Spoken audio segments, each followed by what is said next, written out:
સાબરકાંઠામાં હિંમતનગરમાં પોલીસ પરિવારમાં આક્રોશ જોવા મળ્યો। કોંગ્રેસની જનાક્રોશ યાત્રા રોકી વિરોધ કરાયો છે। મહાવીનગર સર્કલ પાસે યાત્રાને રોકી વિરોધ કરાયો છે। મહિલાઓએ પ્લેકાર્ડ બતાવી સૂત્રોચ્ચાર કર્યા છે। મહિલાઓએ ધારાસભ્ય જિગ્નેશ મેવાણી વિરુદ્ધ સૂત્રોચ્ચાર કર્યા હતા। કોંગ્રેસની આ યાત્રા આજે હિંમતનગર પહોંચી। ત્યાં આપ જોઈ રહ્યા છો મહાવીનગર સર્કલ પાસે પોલીસ પરિવારના જે સભ્યો છે એમને વિરોધ વ્યક્ત કર્યો હતો। કોંગ્રેસની આ જન આક્રોશ યાત્રા હિંમતનગર પહોંચી અને ત્યાં પ્લે કાર્ડ દર્શાવાયા છે। આજે આ રેલીમાં આવ્યા છીએ બધા પોલીસ ફેમિલી તરફથી બધા પોલીસ પરિવાર આજે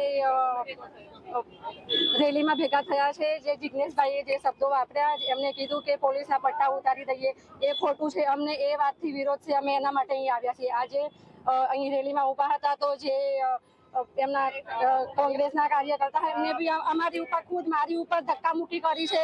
એમને બધી લેડીઝોને અમારા બેનરો ફાડી દીધા, અમારી પર ધક્કામુક્કી કરી, એમને જબરદસ્તી કરી એમને તો